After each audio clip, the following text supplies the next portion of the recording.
Okay, it's after 12. Good afternoon. We're happy that you're here. This specially called meeting of the Board of Education is called to order, and we're certainly delighted that you're here to participate in one of our forums today.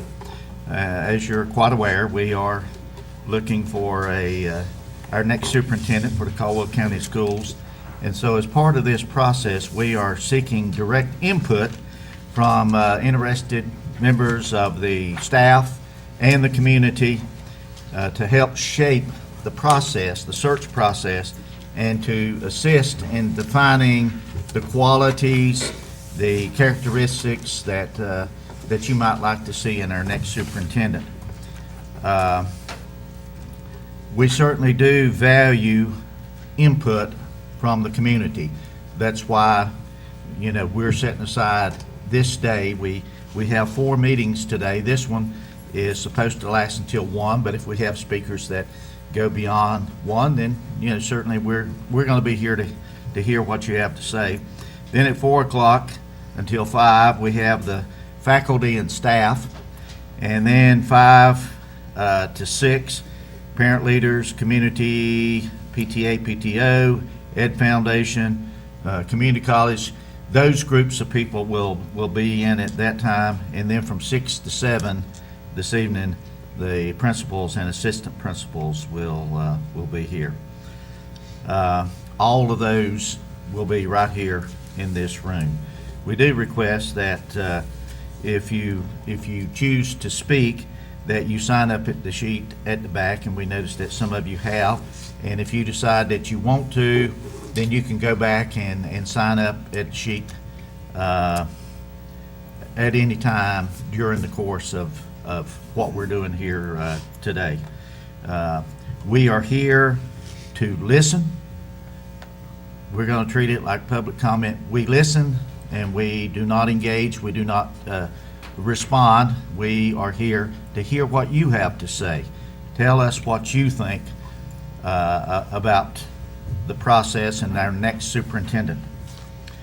Board Policy 2310 governs public participation in board meetings, and let me just cite 2 important things. One is when you speak, you are allotted 3 minutes, and that's part of our policy, but in this particular case, it's courtesy, because if we have speakers, then we want to move from one to the other during the course of this hour.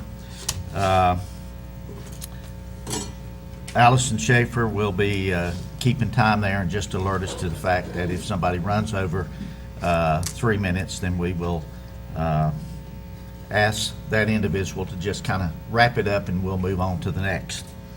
The other thing is that it's not appropriate to speak about or recommend specific individuals in this public forum. North Carolina personnel law protects the confidentiality of information about individual employees and potential applicants. If you want to make a comment about an individual, you may complete a superintendent search survey and mention those individuals in your comments on that survey. Other ways that you can contribute is, of course, our online survey, community survey that already many parents and community members have been involved in, and that can be accessed and completed online by going to the caldwellschools.com website. Paper copies of the survey can be printed off, and you can hand deliver them here to the Education Center as well. An online staff survey has been made available to all staff members across the county. Deadline for survey response is Monday, February 5th. The survey results will be compiled, summarized, and presented to the board and to the public at the regular school board meeting on Monday, February 12th. Groups or organizations that would like to submit statements regarding any leadership qualities that they consider important in our next superintendent, they can do so by sending these statements to Allison Schaefer by way of mail at NCSBA, P.O. Box 97877, Raleigh, North Carolina 27624, or by email to aschaefer@ncsba.org, or by fax 919-841-4020. These also should be received by Thursday, February 5th. Knowing that this is a very important decision the board needs to make and is of the utmost importance, we have retained the North Carolina School Boards Association to assist with the administration of the superintendent search. NCSBA is the most experienced provider of superintendent searches in the state of North Carolina, having helped North Carolina school systems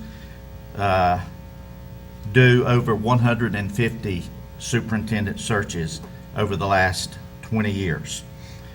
So we have with us today three people. I'll let Allison introduce those. At this time, I'd like to turn it over to Allison Schaefer. She's the legal counsel and director of policy for the North Carolina School Boards Association. Allison. Thank you. Hello to members of the board. Nice to see you today. And also to the members of the community, the business community. We are delighted to be assisting the Caldwell Board with its Superintendent Search Service. I wanted to explain a few things about what our role is. We, as your chairman has said, we have worked with school systems for the last 20 years. I've been at the School Boards Association and have done exactly 155 searches now, including this one, with different school systems across the state. That's all we do in terms of searches, is we limit it to the state.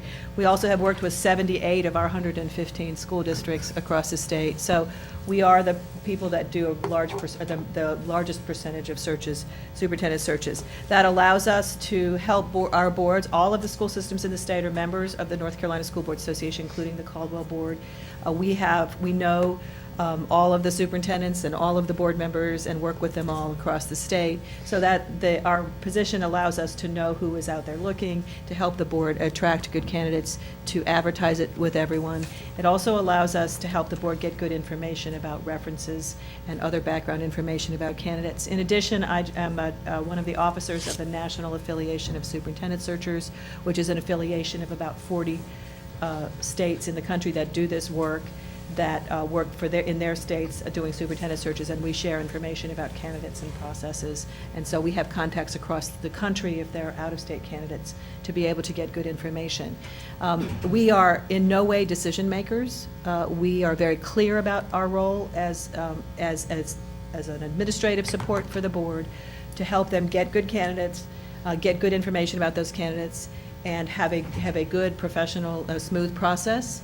We have things like our online surveys, which we provide to the board as part of that process, and those are the kinds of things we help the board do. We help them with documents, collecting the applications, getting background information on the candidates, that kind of thing. But as I said, we're the School Boards Association, and we're very respectful of the role of the board, which is they are by law the decision makers. So we don't screen candidates, we don't tell them who to hire, we don't even recommend who to hire. We give them good information that will allow them to make the best decision possible. This is the most important decision the board makes when you need a new superintendent, because it is the person who is basically the administrative head of the school system, and so it is the most critical decision the board makes, and they're taking it incredibly seriously. And this is an example of wanting to hear from everyone who is interested in this process, because this is very important to the board. By law, the personnel laws require that who the candidates are remain confidential. So before they get any names, they want to know what you all think is important, so that they can consider that as they consider how to screen the candidates down to those they interview and ultimately the person they select. So we're here to help with that process in any way we can. We really enjoy doing this work. We hope that we can provide them a lot of value added for our services, and we're delighted to be here. So unless you have any more questions, I think it was just helpful to let people know. If you do have surveys or comments, that information comes to us. We compile it to the board. The survey comments will be released to the public after they are redacted for the personnel information that cannot be shared by law with the public.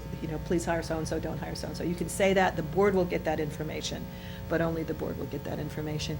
But the public will see the survey information. The surveys are anonymous but not confidential, which means that nobody knows who wrote them, but they are still public, part of the public record after their personnel information is redacted. So, just to explain all that. Just to Okay? clarify the due date for the survey, did you say February 5th?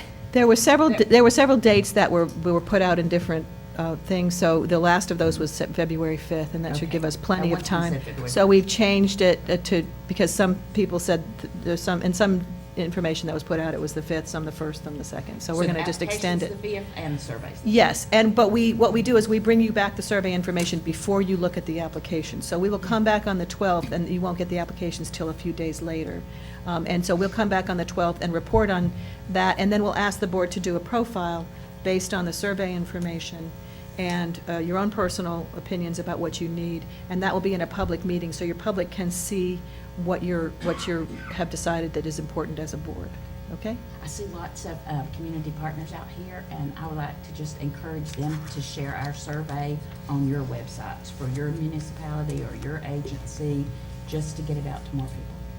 And Great. also, sort of adding to what Teresa said, I'm sorry to interrupt you, but today, we have the 4 meetings, which Daryl's already mentioned. And if there's people listening or viewing, or you see people, let them know they can come at another time. Obviously, we do have groups designated, but we want, whoever wants to come, we want them to be able to feel comfortable coming, because some obviously couldn't come at noon, some can't come at 4, some at 6, so, and if you can't do that, do the online survey, because we do want to hear what's going on. I will just say that as of today, you have 1,110 community surveys responses and 355 staff survey responses. And I will tell you that we usually see in the neighborhood of 200 to 300 for both of those groups. So that's actually really excellent response already. And remember what that is. It's not a scientific survey, it's an opportunity for anyone who has something to say it. So it's not that if you get results, that's going to be a scientific survey about what everybody in the community wants. It's going to be those who have something that they want to share with the board are going to have an opportunity to share it. So, Thank you, Allison. Again, thank you so much for being here, and we have 6 people that have signed up to speak, and if at any time you decide that you want to say a few things, just go over, Libby's at the back, and just sign up back there, and we will let as many as want to have that opportunity.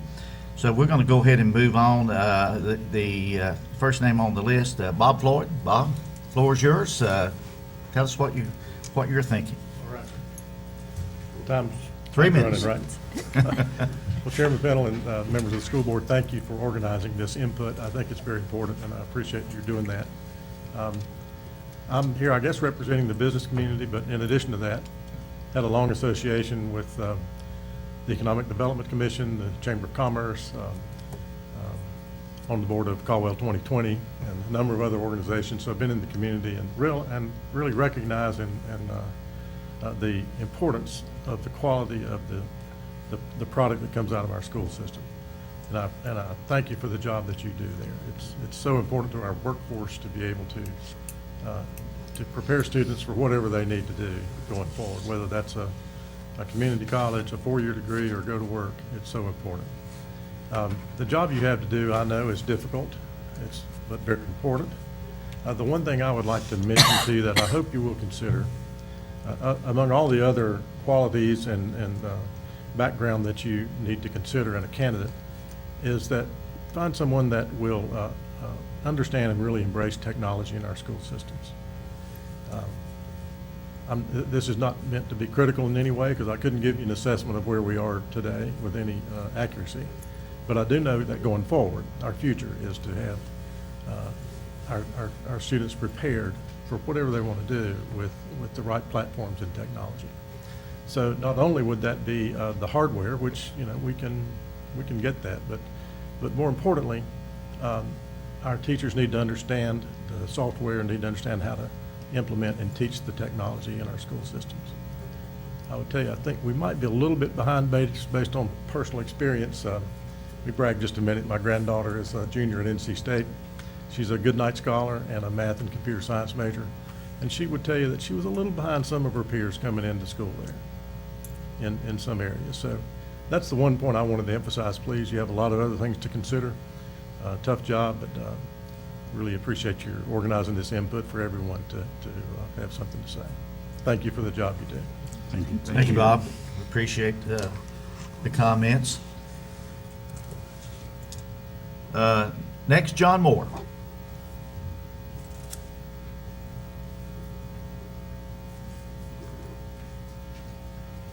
Again, thank you guys for giving us the opportunity to voice our opinions and to echo on what Bob mentioned as far as technology and embracing that moving forward. Like him, my son is at NC State and engineering school and attended High Brighton, and he too felt like, he had a good, strong resume, but when he got there among his peers from the technology side of things, we're behind. And we need to, get caught up there. And he got a great education at High Brighton High School, and not knocking that, but as far as talking to fellow classmates at NC State and what they had available to them and what he had, said was a pretty good gap.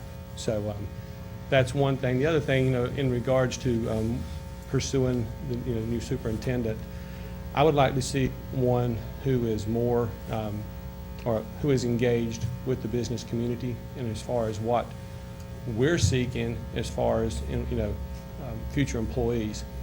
Not that this necessarily pertains directly to the superintendent's role or position. I think there's a big disconnect between the high schools, the counselors, and the student body in regards to every student's not really geared to a four-year university. I don't think we push hard enough our community, our Caldwell Community College, and I think we don't push hard enough towards more vocational-oriented type classes for these students who are not four-year college bound. I think we need to do a lot better job in teaching our students soft skills, how to interview, how to, speak to someone, how to conduct themselves. I think, we're producing kids who are very smart, don't get me wrong. However, when it comes to real world knowledge, they're lacking very much. So I'd like to see a superintendent who focuses more on that. Things like, as attendance, tardiness. I think a lot of times we focus more on quantity of graduates than quality of graduates. And I think going back to those absenteeisms, tardiness, in the workforce, we see it, and I know I'm sounding like an old person here, but the more generations that come through, those soft skills are lost. They don't know what there's not enough repercussions for those who do not attend class or are tardy and things of those natures. So someone who's focused more on that to develop those, I know it can come back to the home, it also comes back to school, but I think we're doing our kids an injustice by not teaching them some better soft skills. And when they get into real world, they may be book smart, but they're not real world, trained or ready, in my opinion. And so that's what I would be hoping for in a superintendent, one who's engaged with the business community. What are we looking for? Because there's a lot of good jobs out there, good paying jobs with benefits that, guidance counselors, teachers, or, just because it may not be white collared and has a four-year degree doesn't mean that you can't make a very good living doing some other type roles other than one four-year route. So that's all I have to say for now. Thank you for your time. Thank you. Thank you, John. Appreciate you being here. Next, Angie Ashley.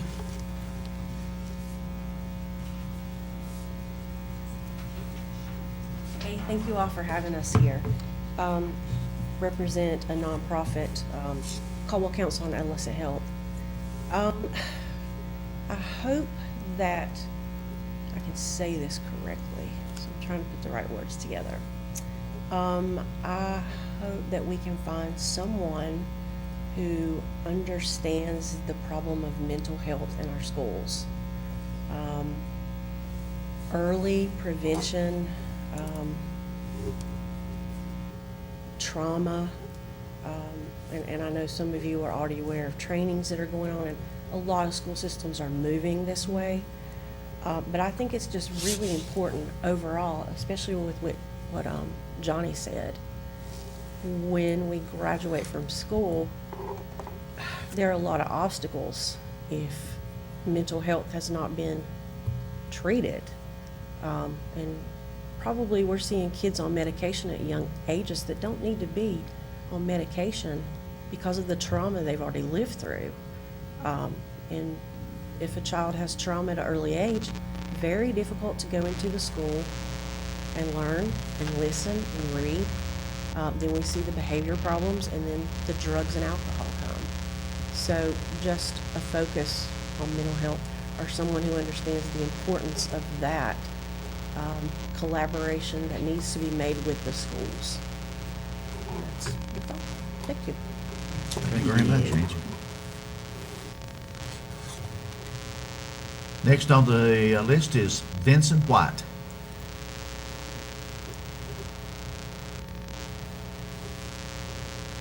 Just a few thoughts for consideration.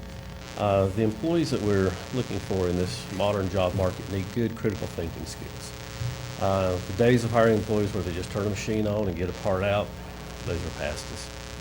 The equipment that we're installing requires them to actually be able to problem solve, develop operating procedures, work in a team, oftentimes work with the customer. I've been involved with a few programs in the school system, the Shark Tank competition, the Project Lead the Way. These are excellent programs to keep the students engaged in real life situations.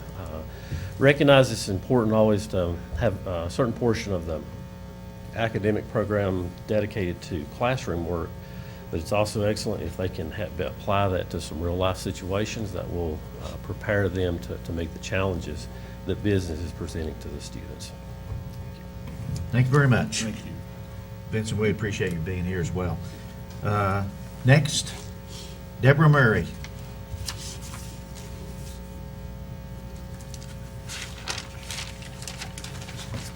Thank you for inviting us to share some input.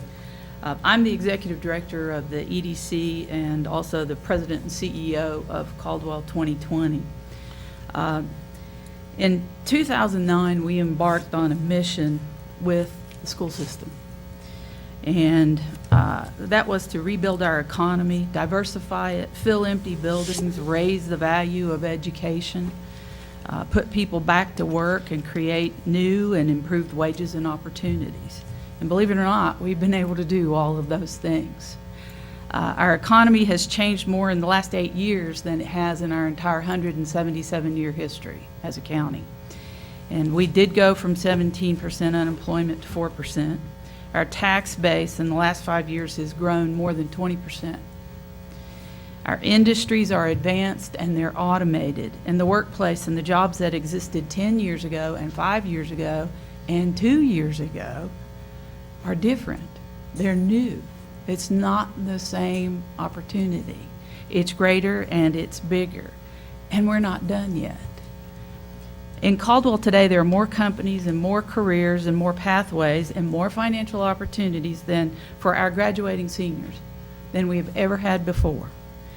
But only if they are prepared for an information and technology-driven world.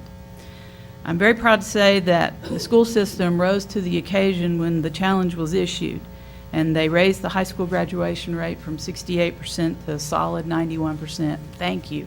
That has helped us recruit and expand business and industry. We are seeing in our job fairs more advanced training and education from the Caldwell participants than we've ever seen before, more so than across our general population. So that's good.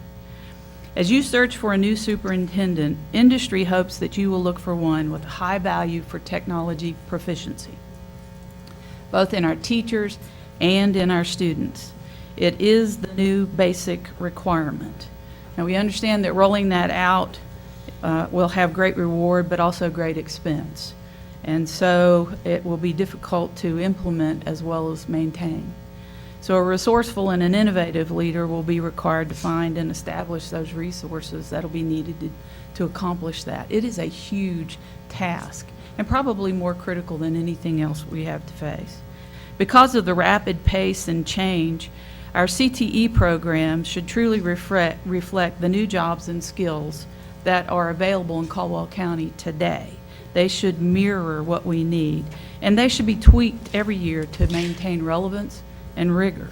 Business and industry partnerships can bolster these efforts and can be pulled from the higher education program, which many of you have participated in each year.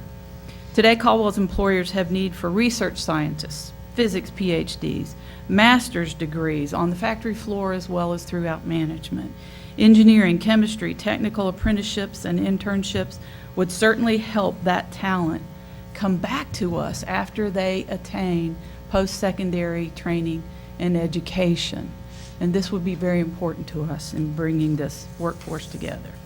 Each year we conclude the higher education program and two things happen. The educators who attend stand up and say they had no clue. They thought they did. They had no clue of the opportunity that was here. And we need to share that with our students so that the vision that they have is the real vision and the real opportunity so that they'll be well prepared. And secondly, just as you heard the gentleman from Sealed Air say earlier, every employer's request is always respectfully, please incorporate soft skills and critical thinking pre-K through graduation, because it's critical to the success of every single student. The common conversation with every industry is this: we are growing and our expertise is retiring. We urgently need a well-developed pipeline. I met with the plant manager just this morning, and this is what he said: 50% of my technical expertise will be retiring in the next 5 years. Great opportunity for high school students and college students. So we ask you, please, we're looking for, hoping that a superintendent wants to roll his sleeves up or her sleeves up and get out there and partner with business and industry, the EDC, the community college, and the universities that are here. We have a great opportunity in front of us, and this is the most important decision that's going to be made in a long time. Thank you very much for your time. Thank you, Deborah. Next on our list, Barbara Armstrong.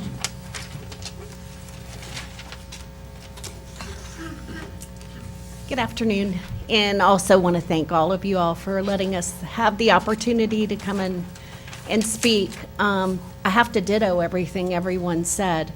The Chamber has really enjoyed a great relationship with Caldwell County Schools, and this last year, Dr. Stone and Dr. Porch stepped up to the plate and formed our Education Workforce Development Committee in an effort to try and bring the community together for short-term and long-term discussion and possible solutions. And this is not something that anyone can do on their own. It's going to take everyone, all of us at the table together, to be a part of a solution. And the Chamber is pretty much the glue between business and community and agencies. So we appreciate the great partnership. We are looking for a leader who is a great partner to community as well as a great leader for schools and for students. And I know that you all have a big job ahead of you, but if there's anything that the Chamber can do on behalf of you all, we're happy to put out the survey and play a part. And I will tell you, the many communities and chambers that I've worked for, the Caldwell County, I was most impressed with the schools, the relationship with the community, and I'm proud to be here and proud to be a part. So just let us know how we can help and serve. Thank you. Thank you, Barbara. I don't have any other names on the list. Libby, do we have anyone else to sign up? Okay, we have a little time. Is there anyone who did not sign up that would like to take a moment? Joe? Joe Gibbons. Thank you. The reason I waited, I wanted to hear all the great comments, and thank you for all that everyone said, because it's also true. Let me say to you, thank you for what you do as school board members. You truly, you can tell your hearts are in this, and we certainly appreciate what you're getting ready to go through. It's not easy I've been on search committees of certain things, and I know it's a tough job. Let me add one thing, and I'm a product of the Caldwell County Schools myself. I lived here all my life, and I truly love the Caldwell County school system. My wife taught for 35 years, and she truly loves it, and we're great supporters and will always be.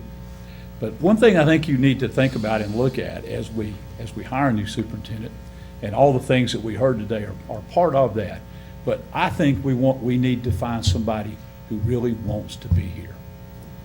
This community is unique. We're a great part of Western North Carolina.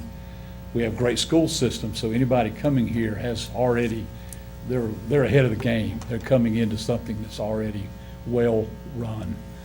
But to be here, we want somebody, I hope that you do, who really wants to be here, who understands where they're living, where they're coming, and will want to be that person who will get out and be a part of the community. That we want him, he or she, to be that type of person who will lend themselves to the community in so many ways. I think that's very important. And we certainly, the city, will want to work and be a part of that. And I think Dr. Stone has done a great job of that. But I hope the next person will be that same type of person who will want to come out and share with the community, be seen, be visible, be a part of what we're looking for. Work with our community college, which they already have a great relationship, and we'll keep that going. The chamber, as you heard Barbara say too, and in all our municipalities in the communities, the same kind of thing. So thank you for what you're getting ready to do. Thank you for what you already do, and we'll look forward to the future. Thank you. Thank you, Joe. Appreciate you being here. Anyone else?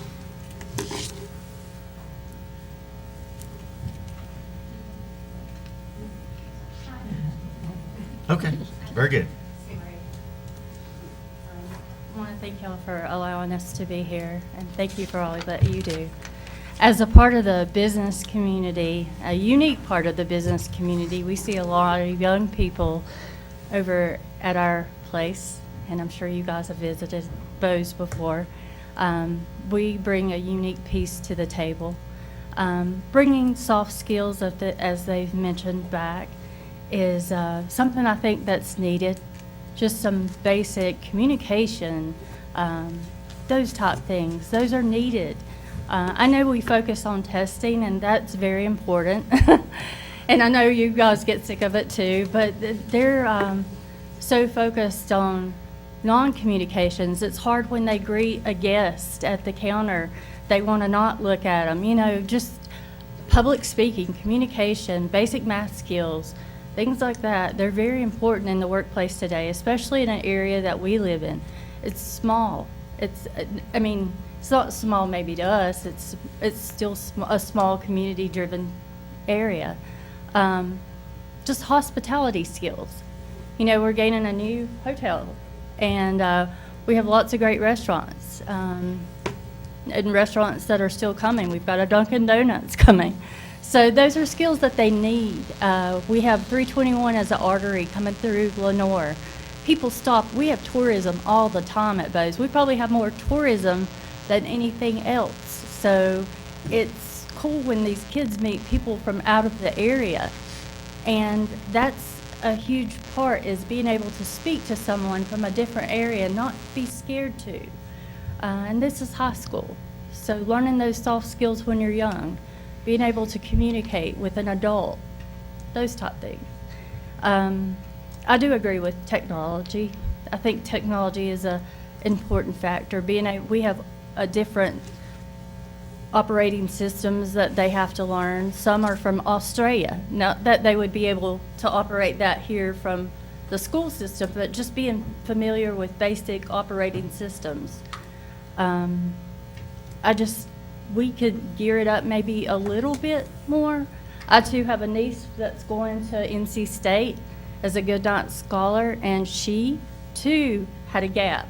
She graduated at High Brighton, and there was a little bit, she's caught up, but it's still, we could gear it up just a little bit. I don't know what that means, but overall, I think our county's great. I love how I do have to say this, I love how our superintendent is visible. When I was a kid, it was not approachable to go to the superintendent. I love the idea that a superintendent that we have like right now is approachable. He's visible. When we have project graduation at Bose, he's visible. The kids come up, they talk to him. They talk to him about a book they've read. That's cool. And I'd like to see something like that still going on in the future. So, thank you. Thank you. We appreciate it. Anyone else?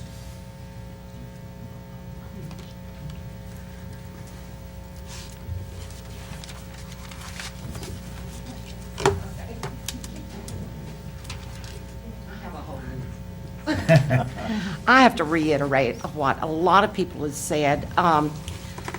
Starting with Bob about the technology, we are behind in technology. We're lacking in technology. Our teachers are evaluated on their use of technology in the classroom, but sometimes they have to sign up a week in advance to get Chromebooks. And we need more than just Chromebooks too, but we need a superintendent who's innovative, technology savvy, and uses his ability to, or her ability to tap into resources that are local, that are available, businesses that we have, and we need the infrastructure. Students taking tests this week were kicked off a lot of times during the test because of the Wi-Fi spotty at best. So technology, I will reiterate that. We also need a superintendent that understands the importance of business community and working with the business community, the importance of the Education Foundation, and what organizations like those represented here today can do for our students in our classrooms. Like Joe said, we need a superintendent that's visible in the community, not just at school events, but in our community, that's visible and accessible, and that loves being in Caldwell County, or Lenore, or Hudson, or, we need someone very financially savvy that realizes where the waste is in our system, and to use the waste for teachers, students in our classrooms. A superintendent who is a lobbyist for students and the best practices in education. And we need someone who is committed to keeping arts and music in our schools. It's a tradition in Caldwell County, and we need to make sure we can get the funds or keep arts and music in our schools. I think that's about covers it. Thank you. Thank Renee. you. Thank you very much. Do we have anyone else?